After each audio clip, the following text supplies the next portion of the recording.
एक सुंदर वाक्य है। आपने एंड्रू कार्नेगी के बारे में सुना है?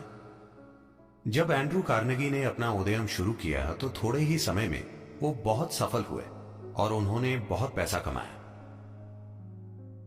उस समय, ठीक है, वो गूगल या फेसबुक या ट्विटर का युग नहीं था जहां लोग 2 सालों में खरबपति बन जाते हैं। उन दिनों लोगों को निर्माण के लिए उद्योग वगैरह लगाना होता था, ये और वो करना होता था, पैसा कमाना पड़ता था जिसमें दशक या पीढ़ियां लग जाती थी। तो इस आदमी ने बहुत कम समय में बहुत पैसा कमा लिया। लोगों को शक हुआ, अमेरिकी सरकार को शक हुआ कि वो कुछ गलत कर रहा है।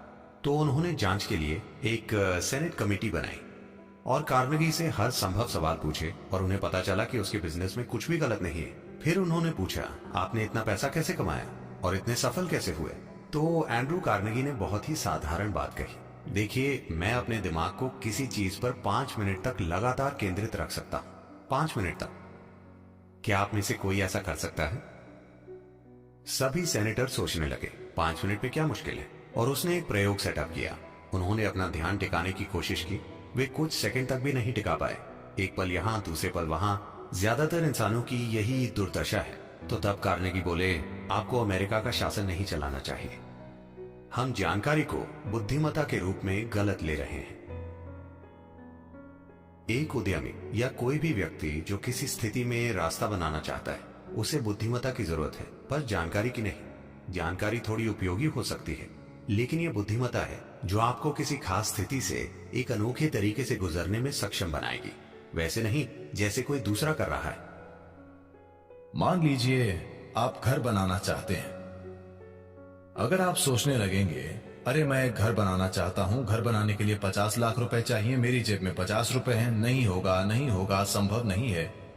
जैसे ही आप कहते हैं संभव नहीं है, आप ये भी कह रहे हैं कि मैं ये नहीं चाहता। तो एक स्तर पर आप इच्छा पैदा कर रहे हैं कि आप कुछ चाहते हैं, दूसरे स्तर पर आप कह रहे हैं मैं ये नहीं चाहता। तो इस संघर्ष में ये शायद न हो पाए। अभी आपके मन की समस्या है कि हर पल ये अपनी दिशा बदल रहा है। ये ऐसा है जैसे आप कहीं जाना चाहते हैं और हर 2 कदमों पर आप अपनी दिशा बदलते रहते हैं, तो आपका मंजिल तक पहुंचना बहुत मुश्किल है, जब तक कि यह संयोग से न हो। आपकी जेब में पैसा होना अच्छा है, अगर वो जेब में ही रहता है तो। अगर ये आपके सिर में घुस जाता है तो ये एक विकृति बन जाता है। ज्यादातर लोगों के लिए ये उनके सिर में घुस गया है और ये एक विकृति बन गया है। पैसे को अपनी जेब में रखना जीवन को आसान और अच्छा बनाता है। आप बैठकर ध्यान कर सकते हैं। हाँ, अगर आपके पास इतना पैसा है कि आपको कल अपनी आजीविका के लिए काम नहीं करना है, तो आप 1 महीने की छुट्टी लेकर ध्यान कर सकते हैं, है ना? जो व्यक्ति पैसों के लिए, कल के भोजन के लिए संघर्ष कर रहा है, अगर वो चाहे तो भी ध्यान नहीं कर सकता। इसलिए आपकी जेब में पैसा होना बहुत अच्छा है। आपके सिर में पैसा, वो एक विकृति है जो आपको नष्ट कर देगा। लेकिन फिलहाल हमारी शिक्षा की पूरी सोच जानकारी देना है और इंटरनेट भी है। एक 12 साल का बच्चा जानता है कि वहां करोड़ों प्रकाश वर्ष दूर जो गैलेक्सी है उसका नाम क्या है, जो उसके लिए अच्छा नहीं है, क्योंकि ये ज्ञान नहीं है, इसका कोई उपयोग नहीं है। This is only for boastfulness. ये बस शेखी मारने के लिए है और सबसे बढ़कर ये आपकी ध्यान देने की क्षमता को नष्ट कर देगा। याददाश्त सिर्फ भौतिक पहलुओं को संभालने के लिए महत्वपूर्ण है। आखिरकार एक उद्यमी बस भौतिक चीजों को संभालने की कोशिश कर रहा हो, ये ठीक है, लेकिन मैं चाहता हूं कि एक उद्यमी का जीवन एक उत्साहपूर्ण एडवेंचर बन जाए, जिसमें नई संभावनाएं खोजने की उसकी प्रक्रिया उसके अनुभव में सचमुच नई संभावना बन जाए, बस एक आर्थिक संभावना ही नहीं। और ये संभावना एक उद्यमी के जीवन में मौजूद है कि वो अपने उद्यम को एक आध्यात्मिक संभावना और आध्यात्मिक विकास में बदल सकता है, या अपने अस्तित्व के विकास में, जिसे मुझे लगता है कि सभी को खोजना चाहिए। यही वजह है कि हम एक आध्यात्मिक तत्व लाने की कोशिश कर रहे हैं। सबसे बढ़कर सफलता तो आसानी से आएगी किसी जादू के कारण नहीं, बल्कि इसलिए क्योंकि आपने अपनी पूरी क्षमता से काम किया है। एक चींटी जिसका दिमाग आपसे 10 लाख गुना छोटा है, वो भी जीवन चला लेती है। आपका दिमाग इतना बड़ा है, आपको क्या समस्या है?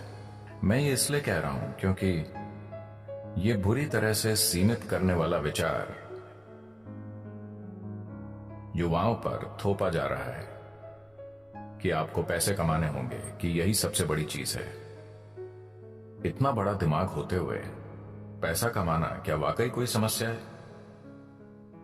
मैं जानता हूं कि सभी को यही मानने के लिए तैयार किया गया है, पर ऐसा नहीं है।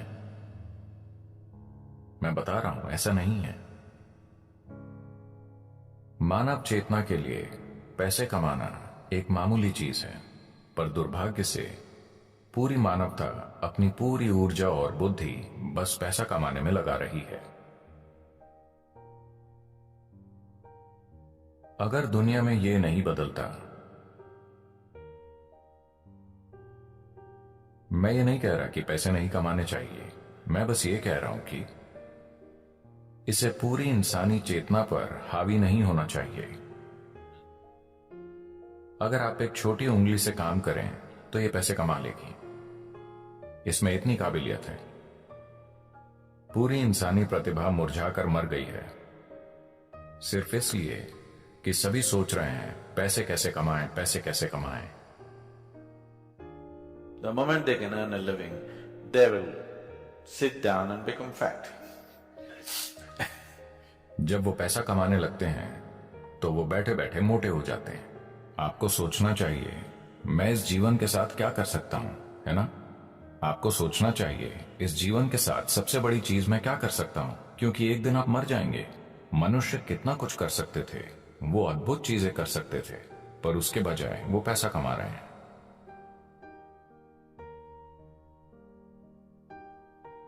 तो ये बहुत जरूरी है। मैं सोच रहा हूं कि हम एक लहर शुरू करें, खास तौर से स्कूलों और कॉलेजों में, कि पैसे कमाना एक छोटी सी चीज है। ये जीवन का प्रमुख उद्देश्य नहीं है। एक छोटी उंगली से आप पैसे कमा सकते हैं। इस बड़े दिमाग के साथ जब चींटियां जीवन चला सकती हैं, तो इस दिमाग को पैसे कमाने के लिए संघर्ष करना चाहिए। यह समस्या बन गई है क्योंकि आप किसी और जैसा बनना चाहते हैं, है ना? आप किसी दूसरे जैसा बनना चाहते हैं, आप गुलाम बन जाते हैं, और इस चक्कर में पड़ने के बाद और कुछ नहीं हो पाता। आप हमेशा के लिए इसी में फंस जाते हैं।